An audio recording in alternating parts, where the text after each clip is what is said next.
What is up, fantasy people? You are back with the True North Fantasy Podcast. We are presented by Monkey Knife Fight, and I am Trav. I am coming live from Dirty Laundry Studios 2.0 in beautiful Victoria, British Columbia, Canada. And my man with me on the West Coast, and as always, Tyrell McLaughlin. How's it going today, my man? Quite the rain we got out here in the West, eh? Yep, living the dream, the West Coast dream, as always. But more people know about British Columbia now because of that heat wave we had, and a lot of climate talks in progress as we speak around the world, and the big COP meeting or whatever. But yeah, lots of talk. Even Al Gore bringing up the old BC, and so yeah, at least some people know where we're broadcasting from, and the geographical differences between a lot of the other podcasts you might listen to. But excited to talk some football tonight, as always. Yes, man. Call us world famous British Columbia now, right? I am also super excited to talk some football tonight, Ty. I do want to give a shout out, of course, to the True North content. You can see us mainly on the YouTube channel on Wednesday nights, and that is the TNFF network. So please make sure anybody who likes our stuff, go subscribe and throw a like or a comment on some of the videos there. We really appreciate that. The site and the socials, the site is truenorthffb.com. We got Nate corrected me last week. Actually, we got 5 weekly articles coming out on there right now. And then on the YouTube channel, we have 4 weekly shows. So it's really like we are a weekly all encompassing brand, and much appreciation to the team over there doing all the work. And then, of course, on the social platforms, we are True North FFB on Twitter and Instagram, and then True North Fantasy Football on Facebook. So yeah, we just love everybody reaching out to us and connecting with us out there. So keep it up and tell your friends, eh?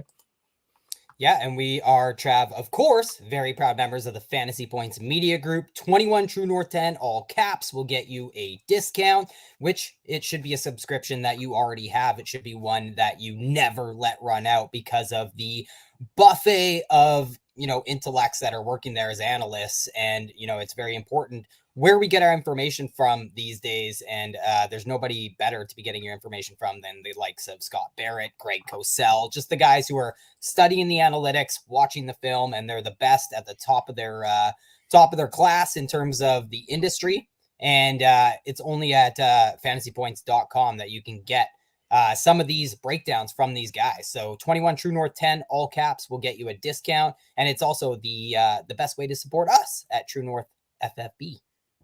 Yeah, dude. Wes Huber, specifically Wes Huber's matchup analysis weekly has been imperative for me in our rankings process. And just analysis on the week as I'm going in to look at who I'm starting and set lineups and stuff like that.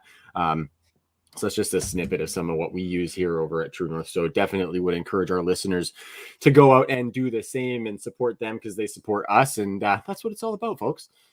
What's tonight all about? Tonight is a la boot a lot, actually. And yes, Kaylee, Ty did say a buffet. We also have a buffet of items to get through on this show tonight. The meat and potatoes of the episode tonight, Ty, we're going to get into some out of nowhere producers. So I think it's really interesting as you go through the leaderboards of, the wide receiver ranks, the running back ranks, all that jazz. We got lots of injuries across the landscape, lots of breakout performers. And so we're seeing a lot of new names up at the top of the list here. So it's going to be pretty fun to get through a bunch of these players who have kind of come out of nowhere and shown us a different level of production. This is kind of the week, Ty. We talked about it where we're going to start peppering in some dynasty takes as well. So we're obviously going to have you locked in for the rest of the 2021 season as we ride towards titles. but we also want to kind of start peppering in those dynasty takes because we're at a place where we're evaluating our teams right now.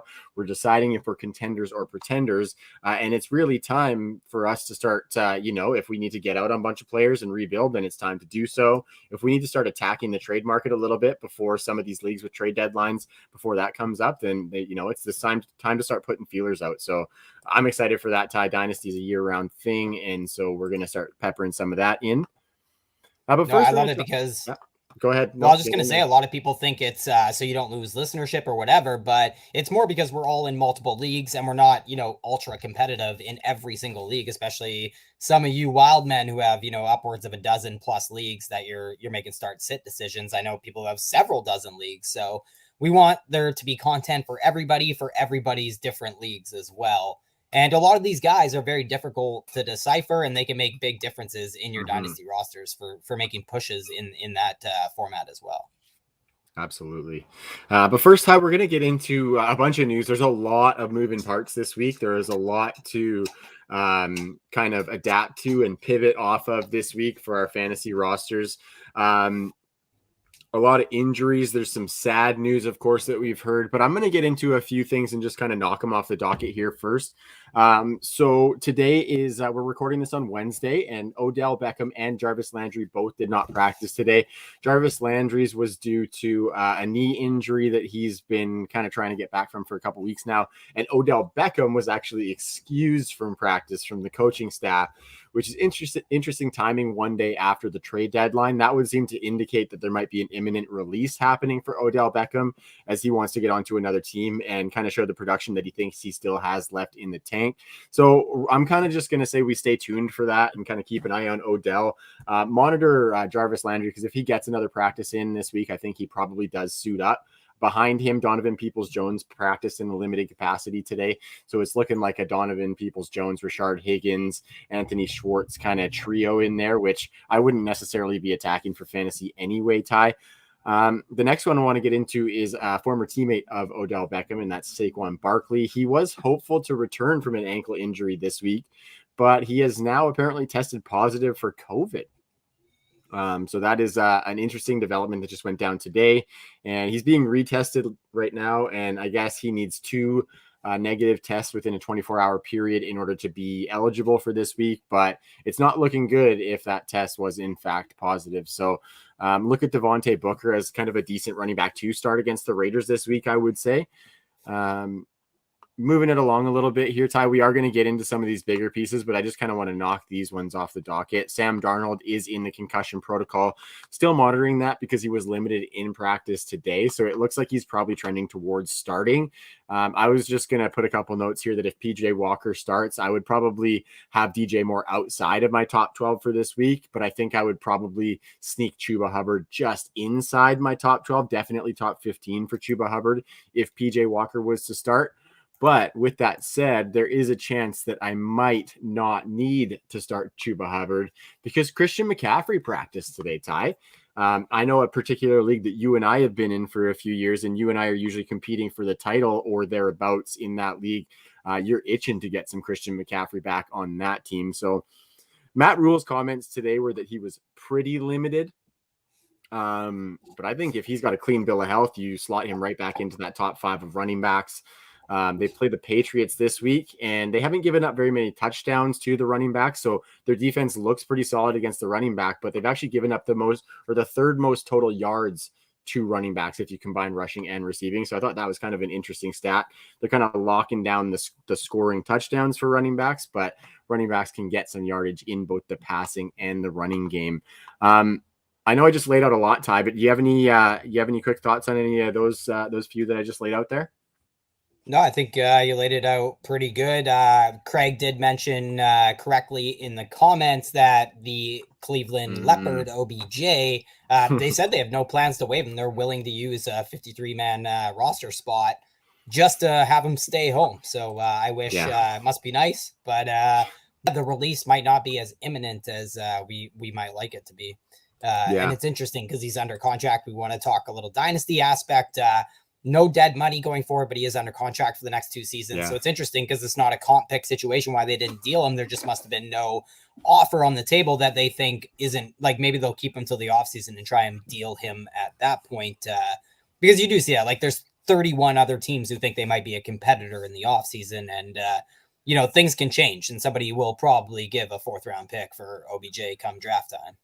Yeah, I could see that too. And I mean, from the dynasty perspective, I think what I'm doing with him is just holding until he signs somewhere, and then the big hoopla comes, and then maybe you sell him. But I don't know. Since he left New York, I kind of like Odell Beckham, so I kind of root for the guy. So I'm just holding on to him. Definitely don't sell him now. No, not a good time whatsoever. And the past like year and a half has been a terrible time to sell Odell. So I think been holding him for this long on those big rosters, you might as well keep doing it. Right. Coach Craig is talking about Odell's shoulder injury, which has been hampering him for a while. So this one's a little bit sad, Ty, and I don't want to get too far into the weeds here because it is like it's an awful story, to be honest with you. Henry Ruggs was released by the Las Vegas Raiders today, and either today or last night or yesterday or whatever. Essentially what happened, I don't want to get too much into the details, but he drank and drove and hit another vehicle, and somebody died because of it. And it's just something that's super unnecessary, didn't need to happen. Obviously derailed his life, but he took somebody else's life because of that. And so obviously, rightfully so, he is no longer an NFL player, and he's got a lot bigger fish to fry than that. And he's probably looking at some time served and whatnot. And like I said, rightfully so, Ty, but I didn't want to get too deep into the weeds on that. I'm curious to hear if you have any thoughts. My takeaway, just because we have to give a fantasy assessment here, is that Hunter Renfrow is probably like a wide receiver 3 kind of back end, and then Bryan Edwards is a wide receiver 4. But that's kind of the only take I have on this, because I don't really want to get into, talking about players who really benefit from such a terrible situation. Yeah, so for fantasy, the first thing is, how do they replace him? I don't think Deshaun Jackson will be the answer. I don't even think they'll get him because of where they rank in the waiver process, I believe. Mm-hmm.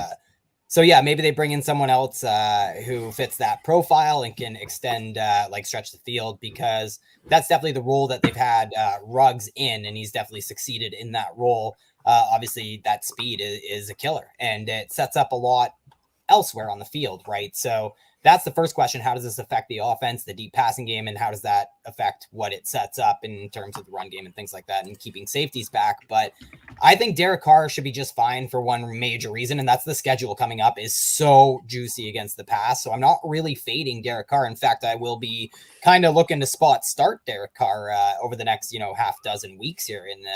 I didn't think I'd be saying that mid-season at the beginning of the year, Ruggs or no Ruggs. So yeah, he's had the rugs pulled out from under him. That guy's a piece of shit and is going to do jail time, and you should drop him in Dynasty. But I don't think it changes too much because the schedule is so advantageous. But I'm really not interested in any of the wide receivers. Darren Waller is the guy who's going to eat. I think maybe they'll run the ball a little bit more, but because of the matchup is actually like really advantageous towards the pass. So I'm not sure the run game is something that will have a lot of success, but I'm really not changing too much of my expectations. Bryan Edwards, limited ceiling play, I think. Same with Hunter Renfrow. I think Darren Waller was like the major beneficiary of what's going to happen for fantasy. Yeah, no, I would agree with you. I'm not really attacking this passing game otherwise, but I do like that little spot start of Derek Carr. I think it's a sneaky little play here. So we're going to go out to Green Bay, Ty, because this is really, really big news for one of the elite offenses within the NFL, and that would be that Aaron Rodgers himself has tested positive for COVID.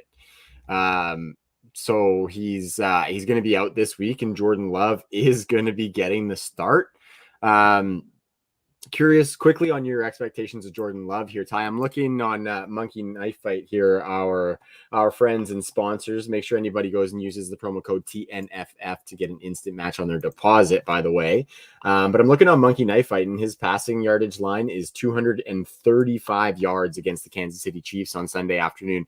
Would you say Jordan Love goes over that or doesn't reach that 235 yards?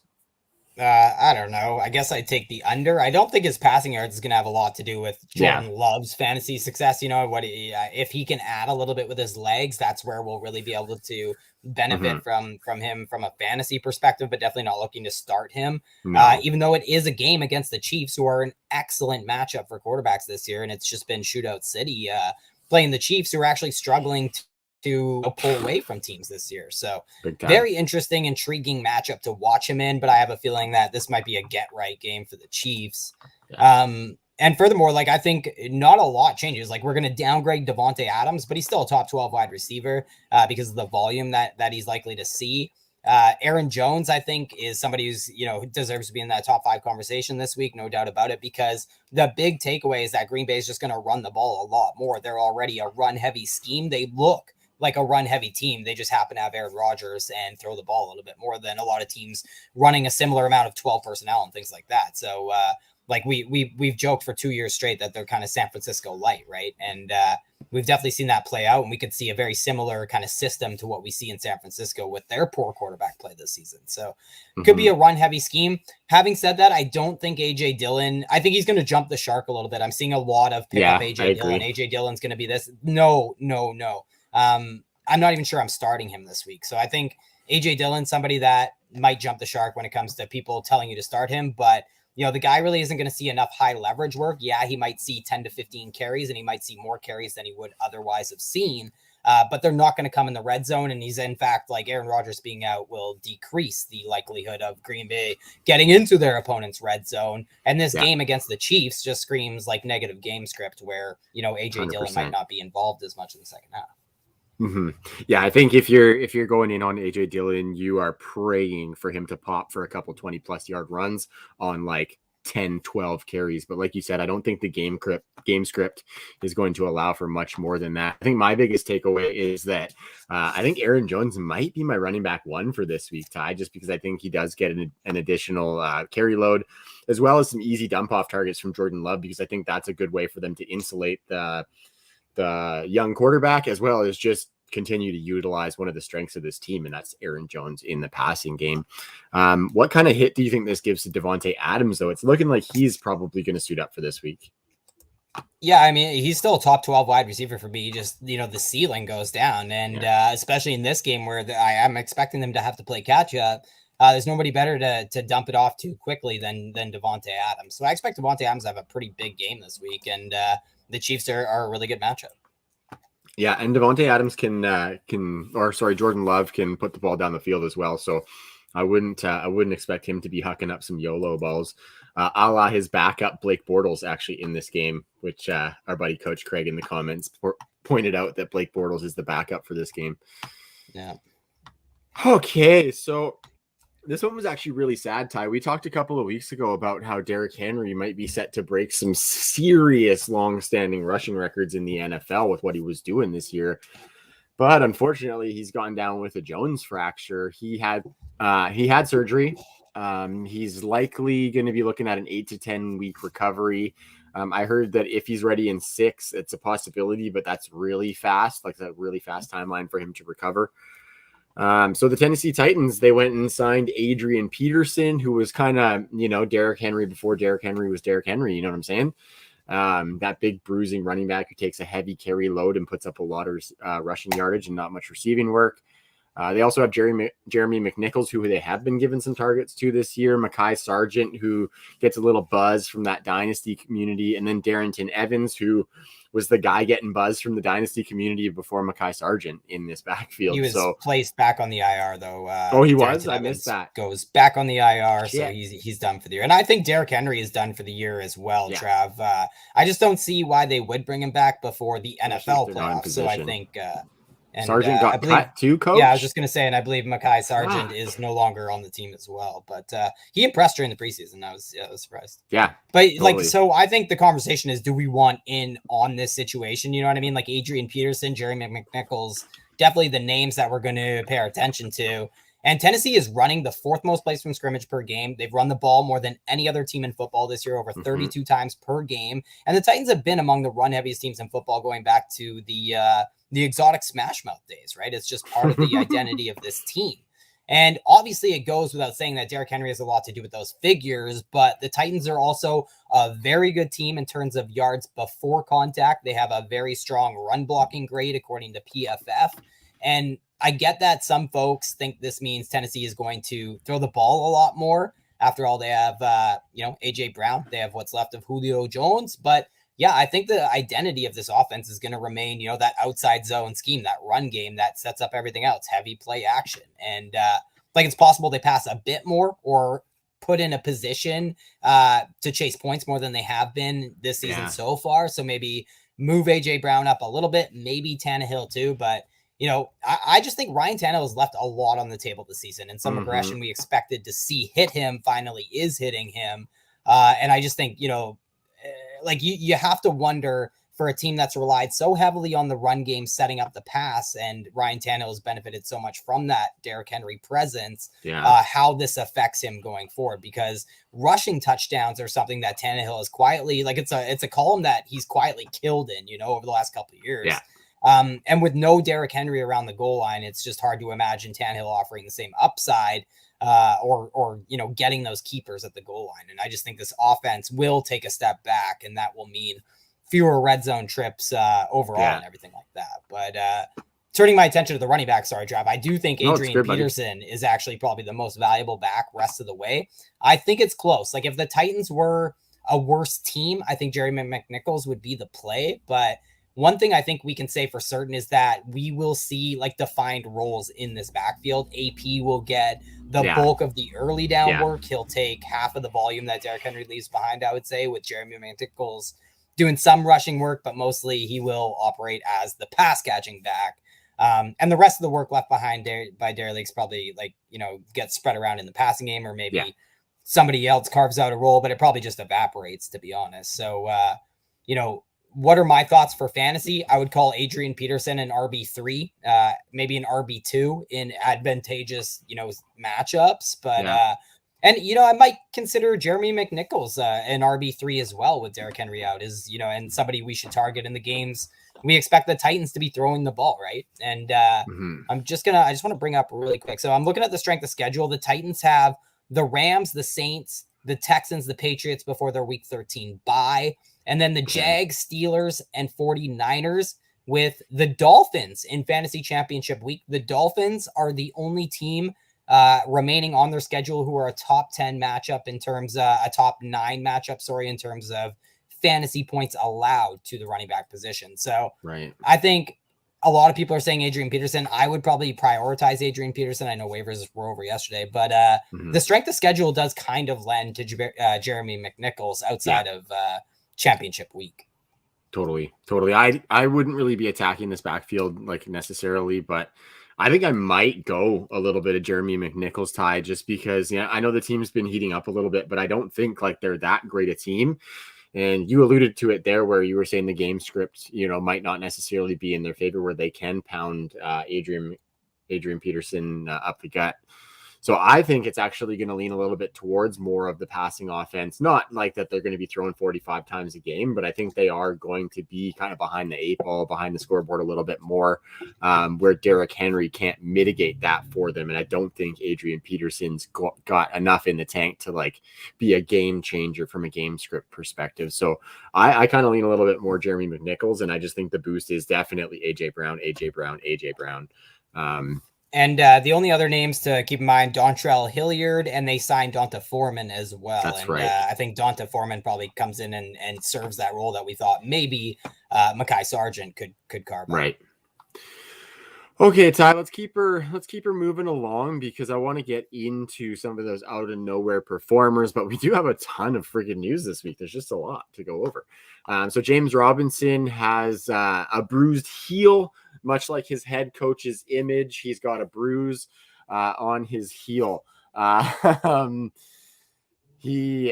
saying that he escaped serious injury, which is really good, but he did not practice today. They're saying that because he's escaped serious injury, he's day-to-day right now. But not practicing today is not a good sign. We definitely want him to get a Thursday or Friday practice in. That is James Robinson. I think Carlos Hyde probably moves into like a back end running back 2 area for me if James Robinson were to sit. But I think if James Robinson's active, he probably just sneaks inside my top 20 of running backs. Buffalo has given up the fewest PPR points to the running back per game. And so I don't think it's like a great matchup necessarily for James Robinson, especially game script wise as well. We're going to talk about the long term for J-Rob in a second, because I think that's really interesting now that we're, sprinkling in that dynasty talk, Ty. But how do you see the short term playing out for a banged up James Robinson? Do you think that if he's playing hurt, they're going to be continuing to sprinkle that Carlos Hyde in there? Or are we still going to see like heavy production from James Robinson as that top 10 back that we know and love?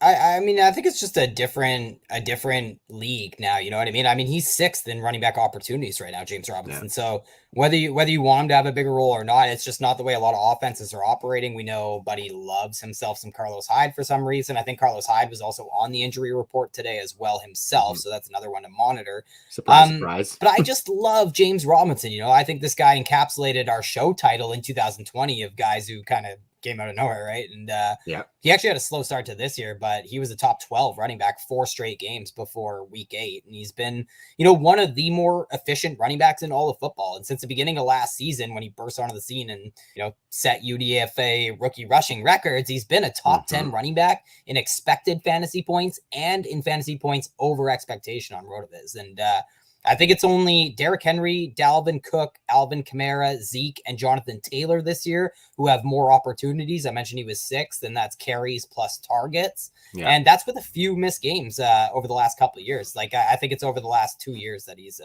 6th in running back opportunities. So I'm all about the James RB1 son. I really am. RB1. Like, I think when he's out there and Travis Etienne is not, he's a top 12 running back.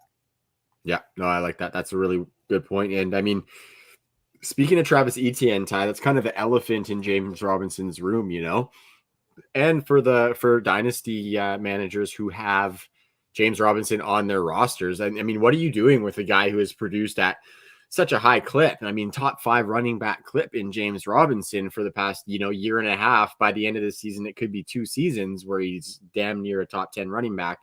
And Travis Etienne's just going to come back in as a first-round running back coming off of injury next year. What are you doing with James Robinson if you're a dynasty manager right now? I think, are you deciding whether you're a contender or a pretender and you need him, or are you just getting out right away because it gets a little bit murky next season? Where are you sitting? There is no way I'm selling James Robinson unless I'm like a really basement dwelling team right now. Like if I'm a basement dweller, I get it, then sell him, but make somebody pay up, because this guy's the Texans and the Jets in fantasy playoffs weeks 15 and 16. So I think he's going to be a very valuable piece to a lot of championship teams this year.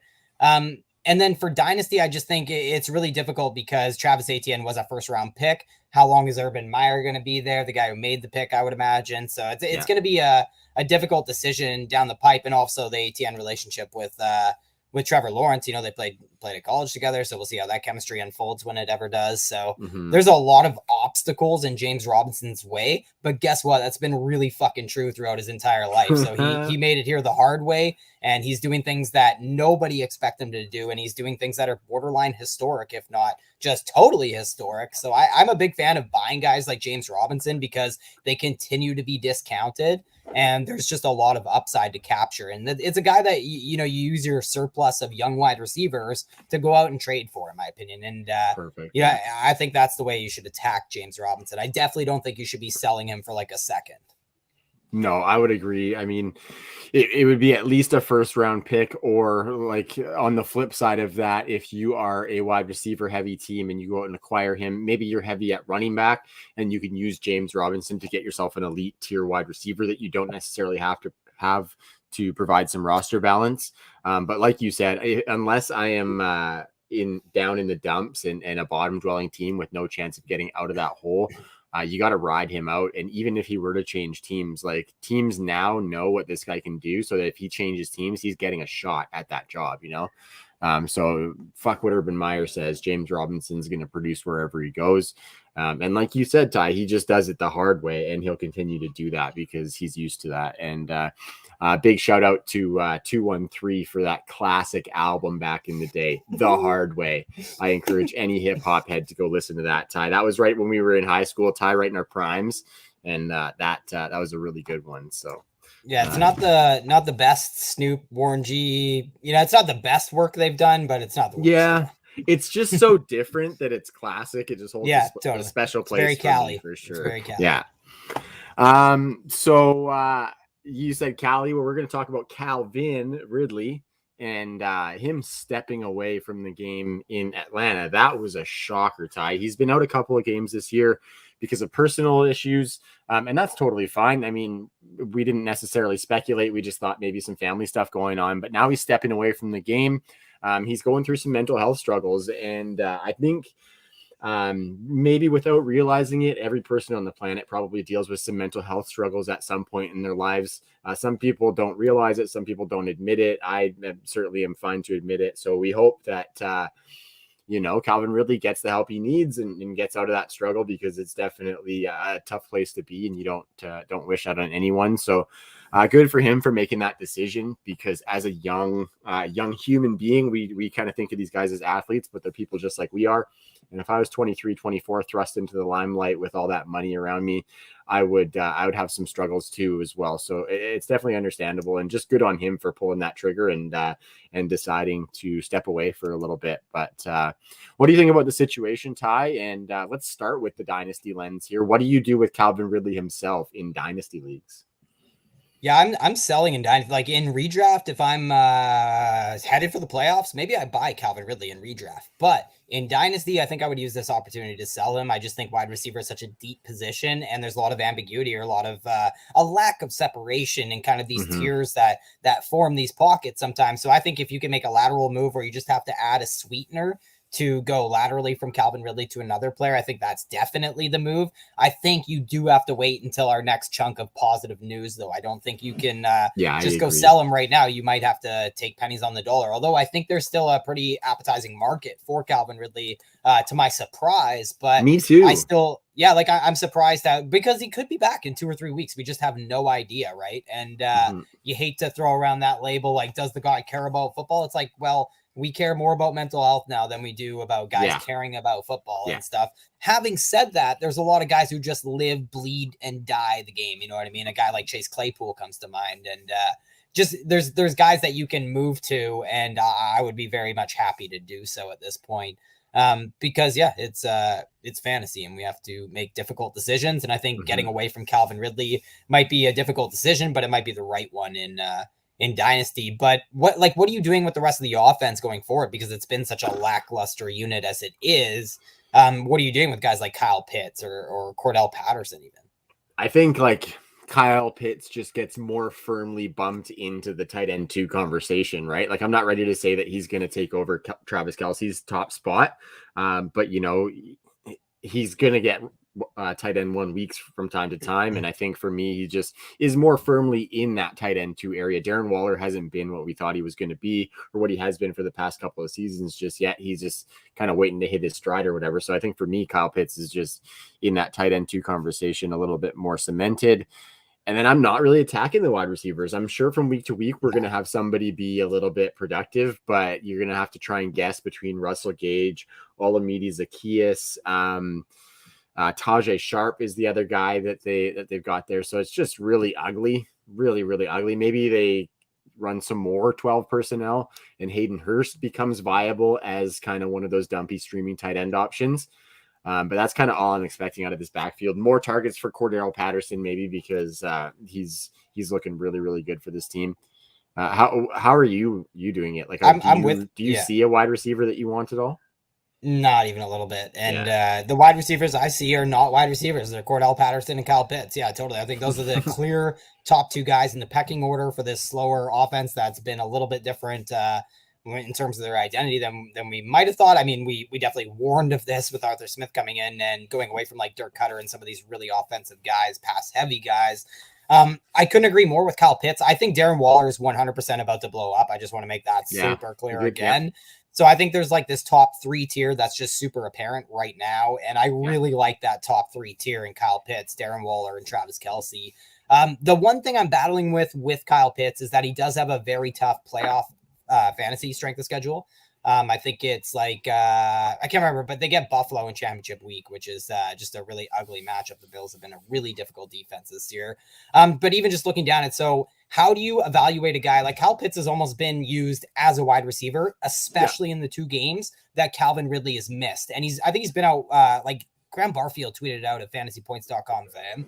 I think it was upwards of like 80 to 90% of his snaps came in the slot or out wide in weeks 5 and 8, those 2 games Calvin Ridley missed. So how do you really evaluate his strength of schedule when you're looking at a team like New Orleans on the schedule this week, who are the 27th matchup for tight ends this year? They're one of the worst matchups for tight ends in fantasy, but they give up the 4th most points to wide receivers. So it's pretty difficult to evaluate Kyle Pitts. You just have to hope that he's seeing, 10 targets a game, which is about what he's averaged in those 2 games without Calvin Ridley. I think he scored 15.6 fantasy points on average in those 2 games compared to like 11.6 when Calvin Ridley's been in the lineup. So it's a huge bump to Kyle Pitts and Cordell Patterson.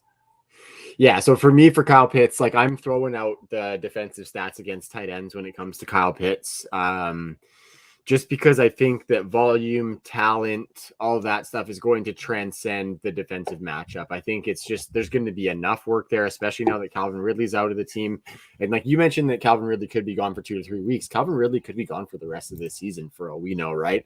So, if that's the case, then I think Kyle Pitts is just he's one of those guys who's going to transcend whatever matchup. He might have a dud game here or there if it's an off day, but the volume is going to be secure for him every single week. We obviously know the talent is there. And like you said, I would be looking more towards wide receiver and slot defensive matchup stuff, as opposed to how teams have been defending against the tight end. If I'm looking up some Kyle Pitts stuff, but you're not sitting Kyle Pitts for anybody anyway. So that's kind of just where I'm standing for him.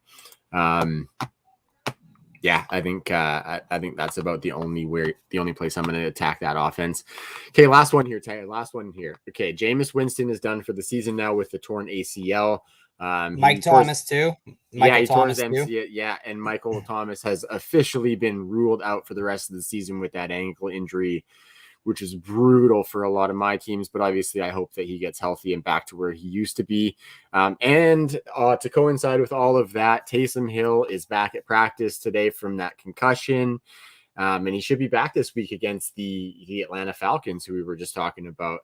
Trevor Siemian this past week, though, came in and helped the New Orleans Saints beat the Tampa Bay Buccaneers. Do you think with that performance from Trevor Siemian, we might see one of those gross quarterback platoons that we saw last year with Drew Brees and Taysom Hill? Or do you think Taysom Hill is just going to get the start and we have to evaluate the offense based on that?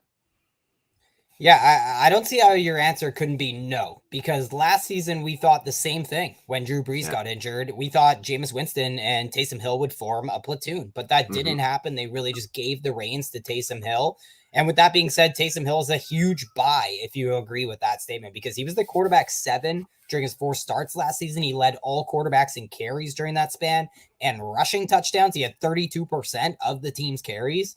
And the Saints have ranked top 10 in fantasy points scored at the quarterback position 4 seasons straight, including this year. And yeah, Taysom Hill has 11 rushing touchdowns since the beginning of last season. So I just think this guy is a clear buy. He's going to get ranked outside the top 12 by a lot of people. And he's going to be, considered a mid quarterback too in super flex leagues, but he's going to give you top 12 numbers. And we really called this one last year on the TNFF podcast, I believe. So I hope we're doing the same here this week. And I hope we can buy some of this little ambiguity that's going on in the market, because I really do strongly believe it's going to be Taysom Hill and that he's going to be very viable for fantasy, even in start 1 quarterback leagues. The problem is, what do you think that does with the other weapons? Are you interested in any of the pass catchers and obviously Alvin Kamara? Yeah, it does a lot for those guys. I do quickly want to just touch on Taysom as well, because that rushing upside is what we always look for. I'm just kind of looking at his game log from last year, Ty. Last 3 games of the season, he had a rushing touchdown in each of them. there was this 2-game stretch where he had 2 touchdowns apiece in each of them. Games where he had over 80 rushing yards. So, I mean, that is secure for Taysom, but the passing wasn't that bad either if they get into those situations. 3 games, he went over 20 pass attempts. He was over 75% completions in all 3 of those games. He almost hit 300 yards in one of those games too. So I think he can be adequate as a passer with that rushing upside that he has. And so top 12 is, I think, like we've seen him continuously be that when he was the starter. So I think that's how I'm operating, at least with him being that kind of Konami. He brings fullback, quarterback, running back all into one position kind of thing. But as far as the weapons, Ty, I don't want any of these pass catchers really. Marquez Callaway's been inconsistent. He was kind of the guy who got some steam right as we came into the season. We love us some Traquan Smith over here at the True North Fantasy Pod, but I'm not going to go out there and tell people that they should be starting Traquan Smith because Taysom Hill came in at quarterback. So I just don't want any of the pass catchers, tight ends included. I think it's okay for Alvin Kamara, but I think what it does is it kind of limits the upside as a receiver that we've seen the past few weeks out of him. We did see, I can't recall his target number this week, but the 2 games previous, he had 19 or 20 targets. And that's what we want to see out of the guy now that we're seeing 20 carries per game on top of it, where he used to get, the 12 to 14 carries per game. So I think it just kind of limits that ultimate upside having Taysom Hill in there because Taysom Hill's not going to target him like that, I don't think. But I mean, we know that 20 carry per game is kind of a safe thing for Alvin Kamara this season. So he still has that, and he's always a threat to break off a big play, always getting usage in the red zone. So I think he's going to be fine as that mid to back end running back 1, but I don't think he has that like rest of the way running back 1 overall upside unless we see Taysom Hill start targeting him some more. Yeah, and that was definitely the problem last year. Like it was really brutal. And you can just look like in the 62 games that Kamara's played without Taysom Hill in his career, he averages almost 22 fantasy points. He averaged 14.2 in the 4 starts with Taysom Hill last year. So it was a huge downgrade. And if it wasn't for the 6 touchdown fantasy championship performance by Kamara last year, people would have been done mad at him, I'll tell you. It's a Christmas miracle. Yeah, it really was. But the other thing working against him is that Mark Ingram was brought in, right? And I just feel like they're giving too much of the work, more than they want to Alvin Kamara. So, this move kind of, it made sense knowing how Sean Payton in this backfield does their business. But I think Mark Ingram is a threat. We saw his route participation, his routes run go down against the Buccaneers. And you mentioned you couldn't remember how many targets. He didn't have many. I can't either, but he had like 3 or 4 targets against the Buccaneers. 4 targets. Yeah, so that's not great, Bob. And hopefully it's not practice for the Kamara times ahead or the Taysom Hill times ahead, because, I've said this stat a lot, but first, second, eighth, first are the last 8 seasons fantasy points scored by the running back position for the New Orleans Saints. And they've been the 5th best running back group as, combined fantasy points over the last 5 weeks. So It was just heating up, but I think I would be using this opportunity to probably sell, which breaks my heart. 100%. Yeah. And you look at this week, man, like that point total, they have the Falcons on the schedule this week. That game total is 42. That is not good. That's ugly. It's ugly. Yeah, going to be some ball control from the Saints, running the clock down. Taysom Hill vulturing. It's just it's ugly out there, folks. And Michael Thomas was another nail in that coffin, of course. So hopefully, hopefully we can see some upside from this team, and hopefully Jameis comes back healthy. It was fun seeing him play a different way than we had seen him play in the past. So, we'll watch that unfold. But Ty, why don't you get us into some of those out of nowhere performers? We just spent like 40 minutes on the news there, which, I hope everybody got some value out of, because I think we had some good discussion there and it was stuff that needed to be talked about, but let's dive in. Yeah, and I don't want to spend too much time on these guys individually anyways. Like Mike White, if we start with quarterbacks, Mike White, he is the quarterback 1 overall heading into week 10 after week 9.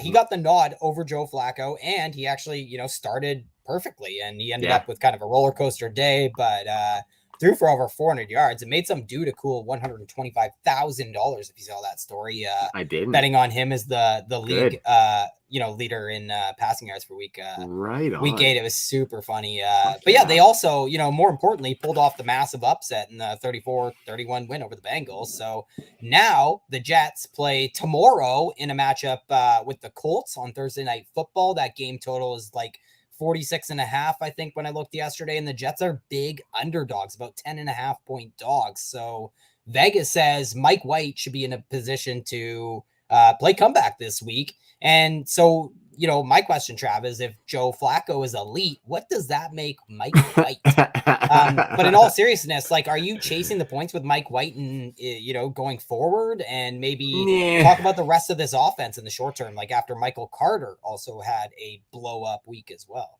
Yeah, dude. Like, there's definitely a lot of takeaways. That's for sure. I'm not overly interested in Mike White as like he's going to be a quarterback one for the rest of the season for you, because I don't think that's the case. I don't think he's going to be putting up 400 burgers on the regular. That's for sure. But pretty cool that he did though. And I looked it up today, Ty. Only 9 quarterbacks have put up a 400-yard game this year, and Mike White is one of them. That 11 such games, so a couple of guys have done it twice, but Mike White is one of the 9 quarterbacks who's done it this year, so good for him. And I liked what the offense did with him, especially for the running backs. Ty, you and I talked off air a little bit about what happened there because it was a big one to dissect. But the running backs were really heavily targeted in that game with Mike White. 41% of the targets for Michael Carter and Ty Johnson. Michael Carter had 14 targets, which was fantastic. 28% target, 29, I think, percent target share for him. But that's really good for a young quarterback, and that's really good for us Michael Carter investors, obviously, right? And I think overall they just had a short passing offense. 70% of his passes, and that's 77 attempts, have been less than 10 yards down the field, Ty. So almost 3/4 of his passes are going short and letting some of his playmakers do that. And only 3 deep attempts on those 77 attempts the last 2 games. So I think that bodes, and it looked good for Elijah Moore as well as Michael Carter. I think Michael Carter going forward is probably a running back 2 for me, because if they're going to target him with Mike White, I think when Joe Flacco comes in, they would probably continue to do so, because Joe Flacco doesn't necessarily have that deep touch that he once had in Baltimore, let's say. So I think they're going to have to continue to lean on the running backs. And Michael Carter, we've said it for weeks, is the guy who provides the most explosiveness out of that backfield. Ty Johnson still had 7 targets this past week, so maybe you can use him as kind of a hope and pray flex, I would say, more so than Michael Carter, who feels like more of a solidified running back 2 flex play. But yeah, I think it's looking good for the backfield. It's harder for me to dive in and say, yeah, Elijah Moore is going to start the blow up, but 6 targets in the past 2 weeks is encouraging for a guy who can get it done after the catch, which is how this offense is kind of operating. I would definitely, if I had a bench spot, go and throw Elijah Moore on there, because it could be coming, and the war of attrition is hitting really hard this year, and it feels like it's harder than other seasons. So I've been starting these Elijah Moore, Rondale Moore type guys, and I think the big play could be coming. Yeah, really like what we've seen from Michael Carter. I think he's second in the NFL in catches and targets over the last 2 weeks combined. Ironically, I think it was 3 weeks ago I called Michael Carter a sell. So my bad. Hopefully you didn't listen to me on that one. I think I added the big caveat that, there's a big side of the coin that says that this guy is mini Alvin Kamara, right? Like, he's really carved out quite the role in the passing game, even with Ty Johnson having third down role kind of locked down. So we'll see how much that skews when the Jets aren't winning games, which we didn't expect to see. But yeah, nevertheless, Michael Carter RB2 for the time being, because of what he's doing in the passing game, no doubt about it. Taylor Heineke, speaking of positional number 2s, I think he's a quarterback 2 on the season, quarterback 15, I believe. Been very boomer bust. He's over 23 fantasy points in 4 games. He's under 15 fantasy points in the other 4 games. His 4 big games against the Giants, Bills, the Falcons, and Green Bay, only Atlanta ranks top 13 in fantasy points allowed to quarterbacks too. So basically a boomer bust guy, Trav, who goes on and off unpredictably. So where does he land in kind of your super flex spectrum? And is he a valuable guy? Like, could he have any staying power, or is he just a Konami code quarterback who could, underwhelm half the time? Well, I think he kind of, for me, he does settle right into that like upper to mid quarterback too. You said he's quarterback 15 right now, and I think that's probably right around rest of the season where I would put him because I think he's kind of become what we wanted Daniel Jones to be, right? He's that guy who's going to give us some of that rushing volume. He's going to make his mistakes. He's going to put the ball up and make some big plays, but he's gonna make some mistakes here and there. And we've definitely seen that Ty in half of his games this season. He's given us at least 4 points on the ground. So that's just a safe little floor where he's going to rush for 40 yards in half of his games right now. And I think that's there for him every week. You know what I mean? And then he's going to take some shots. He's top or bottom 3, I guess, in the league in interceptions. So he's putting the ball up. He's got Terry McLaurin, and we've seen Terry McLaurin be productive as well, which is great. So I think he settles in Taylor Heineke to that kind of upper, don't feel great about it quarterback 2 type thing. And in Superflex, I think you're relying on him pretty big in that quarterback 2 spot, right? Yeah, and I just think he's underperformed. Like I've always said he's kind of for sure. Ryan Fitzmagic without a beard, but For you know, sure. you look at his air yards are really unattractive. He ranks so much lower in completed air yards than intended air yards, and ranks low in QBR, ranks low in fantasy points over expectation. I think he's 31st in on target percentage. So I'd probably be looking to sell Heineke, and especially looking at the schedule, I might sell him for any quarterback 2 prices in like a dynasty superflex as well. They just have a very difficult strength of schedule against the pass rest of the way. What do you think that does with Terry McLaurin really quick? Do you think Terry McLaurin is a wide receiver 1 going forward? I think it's dicey. You know what I mean? Like, I think he's on the fence of it. I think he can give you that, but I think it'd be really dicey to say, yeah, 100% he is solidified in my top 12 because some of these guys are just bursting on the scene. And we're going to talk about some of them as well, Ty, where it's really hard to put him ahead of some of them because of the situation around him. No, totally. And I think like I was looking at it, like, you know, I'd probably have him in the range of like some of the Chargers wide receivers, Mike Williams and Keenan Allen, Deontay Johnson or Terry, I think would be a tough one. Yeah. I also think like if you hit on the Cooper Kupps, the Debo Samuels, the Jamar Chases, we talked a little bit about this last week. Maybe you just lost Derrick Henry as well. I think I'd go out and try and trade a McLaurin and take a shot on a running back like Damian Harris or Elijah Mitchell or Michael Carter. You know, I think that's the kind of move you might have to do, especially if you hit on some of those wide receivers. Well, and you might even squeeze a little extra juice out of that Michael Carter too with a Terry McLaurin because he has some big fans, and I think that name value kind of holds for him, where you could retool a roster with just Terry McLaurin if you needed to do so. Yeah, I'm definitely suggesting the types of trades that can seal your fate or whatever in a league. Exactly. But it's fun to be bold sometimes. Yeah. Just don't tell that to Carson Wentz. He is the quarterback 12 on the year, and he's only been a top 12 quarterback in 3 games this year. So do you think he is a quarterback 1 rest of the season? That consistently mediocre Carson Wentz. We love to see it. I think he's kind of settling into like the Kirk Cousins, Ryan Tannehill tier for me. I think the efficiency has been a little bit better than we thought. The volume hasn't been huge or anything, but I think we always kind of maintained that some of that skill set was there for Carson Wentz. So I would say, yeah, he could slide into that back end top 12. I think back there, I'm looking at tiers of players more so than, does he squeak in that top 12? So I would say for me from 11 or 12 to 15 is probably all guys who I would say could squeak into that top 12. So it's kind of a tier there for me. But he's starting to heat up a little bit, Ty. I will say that over the past 4 weeks, he is top 10 in pass attempts, touchdowns, passing yards, air yards, completed air yards, which is the ones you want, of course.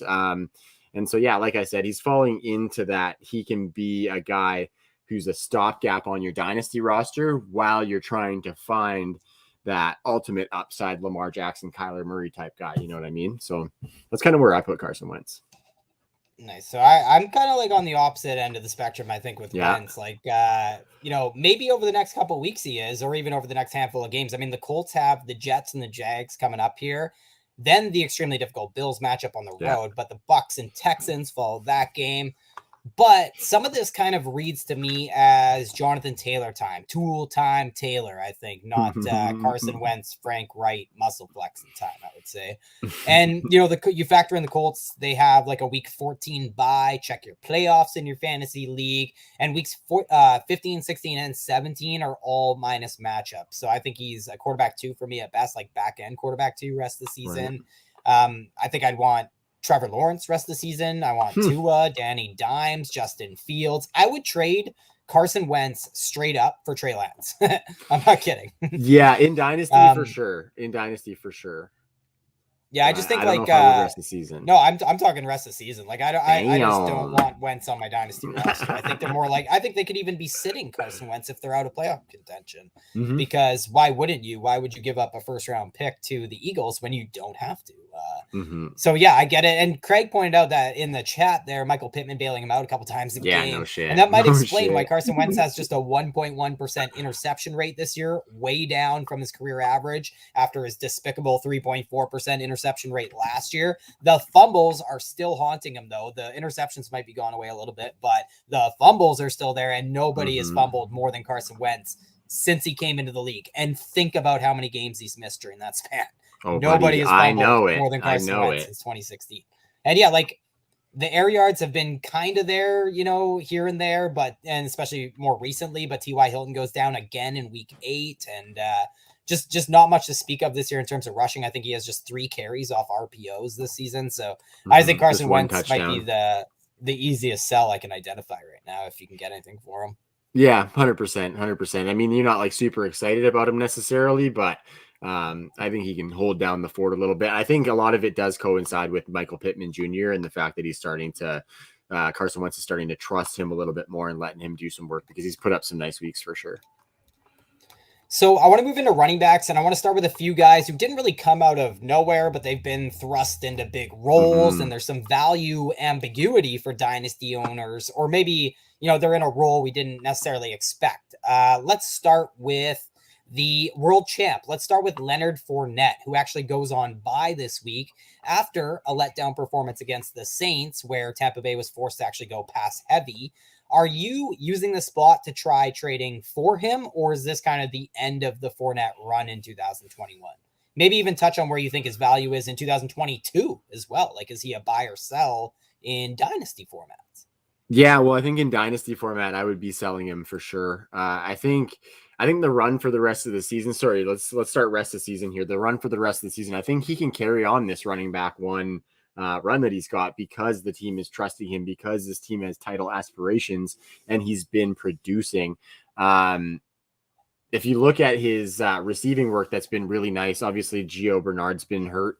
But Leonard Fournette has the 8th most targets and receiving yards of all running backs and 0 receiving touchdowns. So I think you might have mentioned it on one of our more recent pods, but he is definitely due to regress and get a couple of receiving touchdowns with all the work he's been getting in that facet of the game. And he's right up there as a runner as well, as far as statistical fantasy stats, obviously scoring stats. With only 56% of the team's rushing attempts. So I think Leonard Fournette's getting it done. And, I think the role has room to grow, as well as his touchdown scoring has some room to increase as well. So I think he continues for the rest of the season. And I think as far as team need goes, that's where I would be deciding what to do with him rest of season, because you probably need him as that running back producer on your team with how the running back landscape is shaked out this year. So that's where I'm sitting for him rest of season. But in Dynasty, I'm selling the shit out of this run because he's a guy who's been around for a while. He's got a coach who is, treats his running back room very fickly. That's not even a word, like fickly.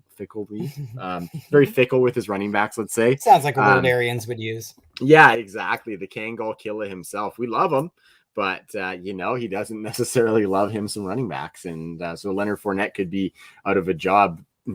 I wouldn't be surprised to see Ronald Jones starting to get more totes by the end of the season, But who he seems to love is Leonard Fournette. That's I don't true. know what it is. Because I think I'm buying in Dynasty, and it hurts to say out loud. It's just, it wouldn't surprise me if, yeah, no kidding. Well, it wouldn't surprise me if he's back next year. Like Lenny is on a 1-year contract here, and But remember, like, he was a market sitter this offseason. He came back late to the program. And my thing is, I don't think Fournette can have such a good season that he ends up garnering multi-year deals this offseason. So yeah, as gross it is to say, I may have been saying the opposite for years and years and years now, it feels like. But yeah, Lenny could be a buy in dynasty leagues, maybe even the perfect guy to go out and acquire. I think this comes down to cost, right? Like, I think a lot of people are thinking that he is a sell, and he's somebody you should get out on. And I look at the schedule. He goes on bye this week, and then he has Washington, the Giants, the Colts, and the Falcons. Those are 4 games that Tampa Bay will be heavy favorites in. Yeah. Here we go, though, in fantasy playoffs, the Bills, the Saints, and Carolina. A really tough stretch. Ideally, though, if you're a contender in a dynasty league, maybe Fournette, somebody you could even sit in some of these games because you have a strong team as you make a championship push, because Buffalo, New Orleans, and Carolina are actually 3 of the 4 toughest matchups in terms of fantasy points per game allowed to running backs. But guys, if you can hold on, if you can make it to the big game in your fantasy league, Leonard Fournette could be a league winner because Tampa Bay plays the Jets, the number 1 fantasy matchup for running backs by a wide margin. So give me some Lenny. I like it. Even if he doesn't come back, the championship will be worth it. Yeah. Do you think Darrell Henderson is the type of guy who is going to lead people to championships this year? And if so, does that make him a buy in dynasty, even knowing that Cam Akers is going to be back in the picture likely in 2022? Darrell Henderson, what are we doing with him? Yeah, I think he is a buy, because I think you might not have to necessarily pay those top 10 running back prices like what he's producing right now. He's the running back 11 on the year. But I think still you can kind of play off the fact that Cam Akers is coming back to not have to necessarily pay that for the long term. Obviously, at the running back position, you're going to be paying for a premium because of the position that he plays. But I think Darrell Henderson's going to produce. A little bit different situation than James Robinson. I was just thinking about that. Like, James Robinson has that first round pick behind him. Cam Akers not a first round pick, but he's going to be an injury returnee. But I think Darrell Henderson was drafted by this regime in the second round. This regime has slowly but surely started to trust Darrell Henderson in this role. So my take is that I think even next year coming into the season, Darrell Henderson is the 1A to Cam Akers' 1B, because Cam Akers is young, doesn't have a lot of NFL work on his on his resume, and he's going to be coming back from that big injury. So I think Darrell Henderson has solidified his spot as the lead rusher on this team. I think out of necessity, the Rams have had to rely on just one running back being the featured guy this year. I think if guys were healthier, then it wouldn't have been this way, where Darrell Henderson's top 10 in overall opportunities for a running back, top 10 in rush attempts, yards, touchdowns, all of that. So I think things have shaken out perfectly for Darrell Henderson, and he's just taking advantage of that. So good on him. And I think he's a running back 1 the rest of the way.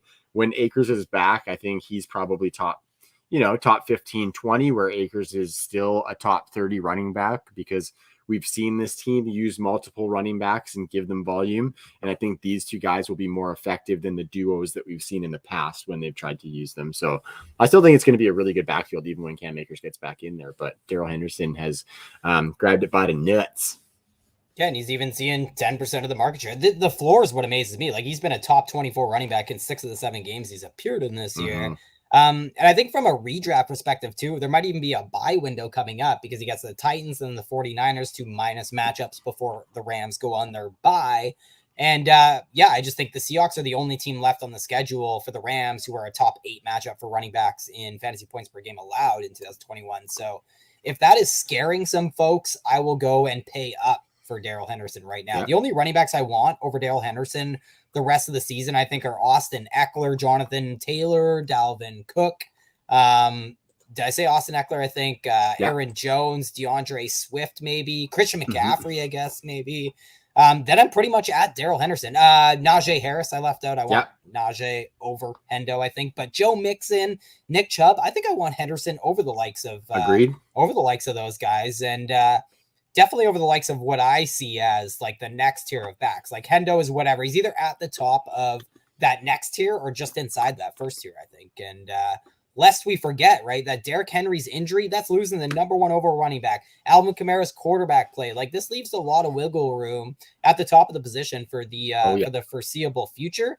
Darrell Henderson is top 5. Like, he's a top 5 in a top 5 offense for the Rams in terms of points scored and yardage. So that's why only Jonathan Taylor and Damian Harris have more carries from inside the 5 this year than Darrell Henderson. And on fantasypoints.com, I think we've mentioned a nice stat they provide is fantasy points scored in the red zone. Oh, yeah, I love that one. And yeah, Darrell Henderson is scoring a lot of fantasy points in the red zone. Actually, Trav, the next running back I want to get to is somebody who ranks just ahead of Darrell Henderson, even in that department, and that is Cordarrelle Patterson. We mentioned him in the Calvin Ridley conversation, and Patterson gets a bump, no question. I think I could mention here that hopefully that bodes well for Mike Davis as well, because maybe Cordell is playing more snaps at wide receiver. I saw Dwayne McFarland charted for his utilization report. Patterson played outside or in the slot on over 40% of his snaps last week. And behind Pitts, I'm telling you, like, Patterson is the top target of the passing game. Not to mention he's getting half the team's carries. So how high is too high for Cordarrelle Patterson rest of the season? And then what are you doing for Dynasty? I think, like, you know, inside the top 15 running backs is 100% safe. Top 12 running back is I would not fault somebody for saying that for Cordarrelle Patterson. And it just boils down to the targets, right? He's siphoned a bunch of that rushing work away from Mike Davis, and he's been more effective than Mike Davis on the carries that he's gotten. But for me, it comes down to him being top 5 in targets among the running back position. Super effective, getting a lot of work in the red zone, like you said there, or like you were saying for Darrell Henderson, and the points in the red zone for Darrell Henderson. Cordarrelle Patterson's getting a lot of usage there. He's a huge dude, and they're using him better than he's ever been used in his career. So I think top 12, top 15 running back for show for Cordarrelle Patterson. And like we've been saying for the past few weeks, it's just a cherry on top getting this production from that guy, because you didn't expect any of this whatsoever. No, definitely.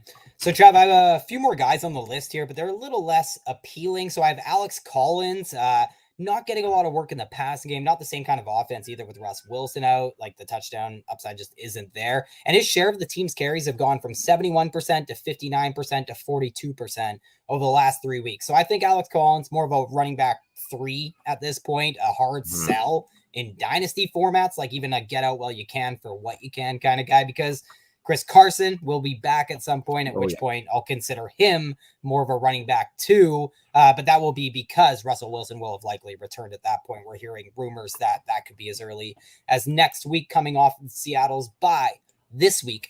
Brendan Bolden is another guy who's kind of lit it up. He's actually just had one big game against the Jets, and that was, of course, the Jets in week 7. That was his only top 24 finish. Dearness Johnson kind of come out of nowhere, probably another few games in that running back 2 role for the Browns, blew up against the Broncos. He's actually scored in back-to-back games on the ground. Do you have any interest in a Dearness Johnson, Brandon Bolden, or even Alex Collins in a dynasty league or rest of the season? No, definitely not. Dynasty, no interest whatsoever. Dearness Johnson, not rest the season because Kareem Hunt is going to be coming back. Alex Collins just doesn't really do much for me. Like, if you're in a dire situation and you need him to plug that flex or that running back 2 spot, sure. Brandon Bolden's intriguing because James White is out for the rest of the season, I believe, and Brandon Bolden's been getting consistent targets. So I think you just ride him out in the flex, but don't be surprised if it gets rocky, and be ready to pivot off. Like, I would be, if I'm relying on him in the flex, I would be continuously looking to fill that spot with someone who I think is more consistent, you know? So a little bit in him rest of the season, but not really the other guys. And then Trav, a guy I left off just because we've talked so incessantly about him is Elijah Mitchell. And nobody other, like, now that Derrick Henry's out, nobody has more 100-yard games who's playing in week 8 than Elijah Mitchell. And, he's leading the NFL in yards after contact per attempt. So the guy just continues to light it up. Check my Twitter feed, listen back to the episodes for a lot of love about Elijah Mitchell, who is kind of the definition of a guy who's come out of nowhere this year. Yeah, no, we love it. And even check back to some of the episodes in the summer where Ray GQ came on the show. He shouted out Elijah Mitchell way back. So I know that he is loving this production that we've seen out of the young stud. Not the rookie we thought we were going to see coming out of the Bay Area backfield, that's for sure. I'm going to go into a wide receiver that is also in Los Angeles, though, Ty, and that would be Cooper Kupp for the Rams. We didn't mention in the notes because it was a defensive pickup that the Rams did make a trade for that championship push to get Von Miller. So they're just kind of retooling, and we know this team just plans on staying elite, probably because they have no draft picks ever. But Cooper Kupp has been a huge surprise this year, Ty. We've always been big fans of what Cooper Kupp does on this show. We got dogged in the True North chat for it from time to time. And I think even Cooper Kupp has exceeded our expectations with what he has done so far this season. Touchdown machine, target hog, yardage fiend. He's been doing everything this year, Ty. In Dynasty, is he a top 5 wide receiver for you right now if you had to think about it? That's tough. I mean, like Jamar Chase, Tyreek, CeeDee Lamb, DK Metcalf. Those are like those are wide receivers I'm confident I would take ahead of Cooper Kupp if I was doing a startup today. The thing is, DJ Moore, Terry McLaurin, AJ Brown, Justin Jefferson, all guys I probably would still take ahead of Cooper Kupp, gun to my head. But yeah, and maybe Chris Godwin too, because I think he might go elsewhere. And I don't know. So he's a wide receiver 1. Let's say that in my books, even if it's a back end wide receiver 1. And there could be enough of a stigma associated with Cooper Kupp that you could go out and acquire him for those prices. If you want to, say you have to spend high end wide receiver 2 prices to go out and Cooper Kupp and get Cooper Kupp, I would do so. Rest of the season, I think the only thing that people should worry about is that we've seen these splits from Cooper Kupp before. Actually, we always see these splits. Like 2019, Kupp was wide receiver 2 overall. That was Michael Thomas's historic season. He was only behind Michael Thomas weeks 1 to 8. From that point on, Kupp was the wide receiver 31. Last year, he was the wide receiver 15, weeks 1 to 8. Weeks 9 to 17, wide receiver 39. So we have seen this before. But the volume is just so off the charts. And we talk about why we've been so high on Cooper Kupp. A lot of it does just tie to Sean McVay and what we've seen, from wide receivers in his system. So right now, Kupp is second in targets and catches. 33% market share, leads the league. He leads the league in receiving and touchdowns. Don't see that very often. I think he's first in in expected fantasy points on RotoViz. Top 10 in air yards, which was surprising. Top 6 in Whopper in fantasy points over expectation. He leads all wide receivers in yards after the catch, which kind of reigns supreme this year for some reason. Since the start of 2018, since the start of 2019, or since the start of 2020, Cooper Kupp is just dominating after the catch. I think the only wide receiver with more yards after the catch this season is Deebo Samuel. Yeah. No, that's really well said, Ty. And you didn't even mention another one of the main pieces of this surge for Cooper Kupp, and that's Matthew Stafford and what they've been doing with him. I think he's been a big factor as well. I was just looking at the game logs there for Cooper Kupp, and every game but this past week, he has had double-digit targets, and this past week he had 9. So even on his off day, he's still like mega elite as far as volume. And the yards after the catch are what we thought they were. But the cool part, and I think that's the Matthew Stafford effect, is that he's actually inside the top 20 in deep targets this year. And on deep targets, he has the second most yards this year. So that's kind of another big piece that we haven't necessarily seen for him. And I think Matthew Stafford's been trusting him in that avenue. And it's the volume's just been so crazy. Like, we look at him as a red zone threat as well. He only has 2 touchdowns on the season in the red zone. Not even among the league leaders in red zone targets, which is where I was saying that his ultimate upside was coming from. So, but what was I saying cool. All offseason, Trav? More Matthew Stafford coming plays. in. There's going to be, it's just the red zone reliance touchdowns for the Rams has been crazy how reliant they were on scoring their touchdowns from inside the 10-yard line and inside the red zone. And that with Matthew Stafford coming in, we would really see an uptick in terms of touchdowns scored from outside the red zone, which, I might have argued lent to Robert Woods' value, but, lo and behold, Cooper Kupp has really carved out the chemistry with Matthew Stafford. Yeah, it has been Cooper duper. We're talking about the Bay Area, and you mentioned Deebo Samuel there as a yak monster. So let's talk about one Deebo J. Samuel in San Francisco. I don't know if his middle name actually starts with a J. I just tossed her in there. But he is the wide receiver on the wide receiver 3 on the season. Sorry, Ty. And he has just kept it going. I thought he was going to fall off and stop producing, and Brandon Ayuk was going to start getting some, and it would shift a little bit. But Deebo Samuel keeps on humming. So what's your take on Deebo, Ty?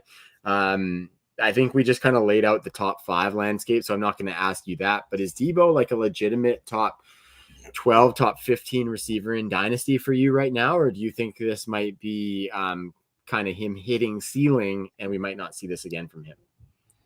I don't know. I have a tough time with Debo. Like, he's been a top 12 too. wide receiver in 4 of 7 games after accomplishing that feat just in 1 of 7 games that he played last year. I think we can call him a top 12 wide receiver for the rest of this season. No doubt like that. I even with George Kittle's return imminent, and I almost see like a big tier in the range that I would value Debo right now just for 2021 alongside guys like AJ Brown, Justin Jefferson, DJ Moore, CeeDee Lamb. These are big names, but not guys that I am, passing on to take Debo in a startup, I don't think. Even looking at guys like Deontay and Terry McLaurin and stuff, like in Dynasty, I just can't get Debo any higher than that mid wide receiver 2 territory. So I definitely take the under if you asked if he's a top 15 guy. And even this year, like there's a chance that Debo will still experience a quarterback change, right? I expect Trey Lance to be in there at some point. So I just have a hard time with Debo and relying on yards after the catch, even if it's a guy who's just so concrete in terms of that he can continue to offer that elite yards after the catch totals like a Cooper Kupp. It's still just hard to bank on it because he's not in the same offense that Cooper Kupp is at the 49ers. Yeah, I think even guys like T. Higgins, Chase Claypool, like Jalen Waddle are guys who I might even want over Debo in a dynasty setting. Not rest of season, that's for sure, because you got to kind of ride the lightning with him, so to speak. But yeah, the offense should be changing with Trey Lance, and Debo is definitely going to stay a factor in that because we've seen the trust. So good for him. Good for him. Definitely a miss for me, but reassess. Another guy like, what do you think about Deebo Samuel or Hollywood Brown in Dynasty, Ty? Do you think Hollywood's the next guy we're going to talk about? So why don't I toss you that either or? That's actually really difficult. I think that I might cop out and say it would, roster construction dependent because fair. It depends who my first wide receiver on that team is. And I definitely wouldn't want Marquise Brown to be my first wide receiver on my team. I wouldn't really want Debo to be either, but there's certainly a floor versus ceiling debate to be had there. Usually I lean into that variance, right? So maybe give me Marquise Brown, but Debo's definitely shown that he can operate down the field as well. He's not just like a super low average depth of target guy. It's something we talked a lot about early on in the season, seeing that average depth of target increase. And I think that would only increase further if Trey Lance got in there, to be honest. I'm just not sure what the chemistry will look like, blah, blah, blah. So my answer would probably be Debo, I guess. I don't know, but I definitely want one of those guys on my team. I'll just take who's cheaper, right? Because like Marquise Brown's definitely just a wide receiver 2. Like I can't even call him like a mid wide receiver 2. I just think of him as like a wide receiver 2. He can't be your wide receiver 1 kind of thing. We've thrown out quite a few wide receiver names so far. Maybe I'd throw in like a Nuke Hopkins here, who I might have over Marquise Brown, the Bucks boys like Godwin and Evans, but that's about where I would slot Hollywood in. And honestly, Trav, I don't think my answer would be too much different rest of season too. Because we've been pretty high on Hollywood, and I think that you don't have to pay the same price as you might for Debo right now. You know what I mean? I think Debo would be more expensive still, and I think that has a lot to do with like the dynasty community, the way they operate. Like a lot of folks are ready to rank, Rashad Bateman ahead of him, right? And I'll always just take the freak speedster Hollywood type, because of how rare that type is, and because I want to lean into that variance, and because Hollywood will just always be a wide receiver who can win you a week in fantasy or make his money on just one play during that game. So I can't not love Hollywood Brown in all formats right now. Yeah, same. And that's kind of a nice little surge. And I think coupled with all of what you said there, he just kind of seems like he fits really well with what Lamar Jackson does, right? Like he's always moving around back behind the line of scrimmage, trying to find open guys and whatnot. And in scramble situations, that Hollywood speed is just something that, that is pretty rare in the NFL. So you love to see it. I'm definitely with you. I'm not ready to put him inside that top 12. It just, it seems like this could be him having that perfect storm. But it's nice to see that the perfect storm is a kind of a huge boom, because then we know if it's a little bit of an imperfect storm, that we're still going to get pretty good production from Hollywood when it was looking pretty bleak for him coming into the season. So you definitely love to see it. Couple more guys here, Ty. Michael Pittman. We talked about Carson Wentz a little bit earlier, and Pittman. Pittman is the wide receiver 15 in PPR right now, the wide receiver 9 over the past 4 weeks, though. So we've definitely seen a big surge, and definitely coincides with what I was saying with Carson Wentz's last 4 weeks, too. Are you ready to say Michael Pittman is a top 24 wide receiver and the clear wide receiver 1 for this Colts team? Or do you think he might have pesky old Zach Pascal back there, and some of the other weapons that they have spreading the ball around? Yeah, I don't really know what to do with Michael Pittman. Like in season long, I'm riding the wave, I guess. Like he has back-to-back season highs for fantasy now. Last week was pretty predictable in the number 1 wide receiver matchup against the Titans there. And it's been pretty feast or famine. Like Pittman has finished outside the top 24 wide receivers in 5 of 8 games this year. So it's hard to call him a top 24 wide receiver, even though he is definitely the unequivocal wide receiver 1 in Indianapolis. And like Craig said, he has bailed out Wentz a few times this year. Totally. Yeah, he's looking really good, and you definitely got to ride the wave as you're seeing the talent for sure. I'm going to give you a little either or here, Ty. Michael Pittman Jr. in Dynasty or Hollywood Brown? Hollywood. T. Higgins or Michael Pittman? T. Higgins. Okay. What about Jalen Waddle? We mentioned him. I'll take Jalen Waddle, even though I think that's definitely closer. Okay, what if we go to like Devontae Smith? Maybe I'll take Devontae Smith. Okay, and then I don't really like Michael Pittman, eh? Like, yeah, I just think this offensive line is going to be. I think I'm with you on all of those, though, Ty. I just think the situation is not long term what it looks like the past 4 weeks or like this season so far. You know what I mean? I don't think it's going to be as rosy for Michael Pittman necessarily. Exactly. I think the offense will be much more run heavy next year. They'll be much more competitive. The defense is going to be even better. Like it's going to be better than it's been this year, and the offensive line can't be much worse. Like given the personnel that they've lost to injury and all that stuff. But and the quarterback play could quite possibly be a lot better as well. So and the game scripts with less fumbles and stuff, but. The other thing is Michael Pittman is really giving us this window right now. Like the volume is there. This guy reads like a wide receiver 2 through and through. Like he's top 15 in targets, catches, receiving yards, and air yards. He's seeing 25% of his team's targets.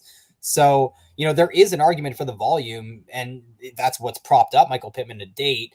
And you think of some of the duds he's delivered this year. I just have a hard time paying, what he's going for. And even though I expect that volume to continue for the rest of this season, I just don't think, there'll be many spiked weeks because of the offense he plays in. It's going to be a lot of Jonathan Taylor looking at that strength of schedule.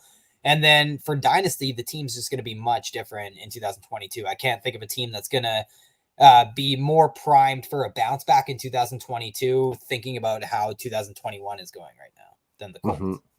Yeah, I think that's really well buttoned up. So he's probably he's probably a solid wide receiver 3 for dynasty rosters. And, he's I think what you were telling me there, those screams kind of sell because he's got the age to go along. He's got the age to go along with that, where somebody sees that 24, 25-year-old wide receiver who's producing big right now. They're going to want to jump all over that a year early. So I think that's a really savvy move. Behind it. Yeah, 100%. And the team was super high on him too. Like they traded up for him. They drafted him ahead of Jonathan Taylor. Yeah. The last wide receiver I've got on the docket here, Ty, whose army I have previously been a part of. I will say, Ty, you used to call this guy my boy, actually, I believe, before Calvin Ridley took his spot, right, Ty? And that would be Courtland Sutton. The Ryan McDowell really. There's a lot of Courtland Sutton truth there. Totally. And he's the wide receiver 23 on a pretty bad Denver Broncos team. Over the past 4 weeks, he's been the wide receiver 12. Number 1 in the league in air yards is Courtland Sutton. So he's been kind of putting it together on a bad team. Jerry Jeudy has been injured, though, and he is coming back. So let's start rest of season there, Ty. What do you think about Courtland Sutton, and is he going to be able to keep this clip up where he slides into or stays in our top 24 rest of the season, or do you think that fades off a little bit with Jerry Jeudy coming in hogging some targets? Well, I don't think Courtland Sutton changes at all, in my opinion, but that's because I seem to have a much different perception of him than what everyone else thinks he is. Because he's just like a super boomer bust guy, right? Like he's finished as a top 24 wide receiver 3 times this year. Just 3 times he's been a top 24 guy. But all 3 of those games, he's been a top 12 wide receiver. Mhm. And he's over 23 fantasy points in those 3 games against the Jags, the Steelers, and the Raiders.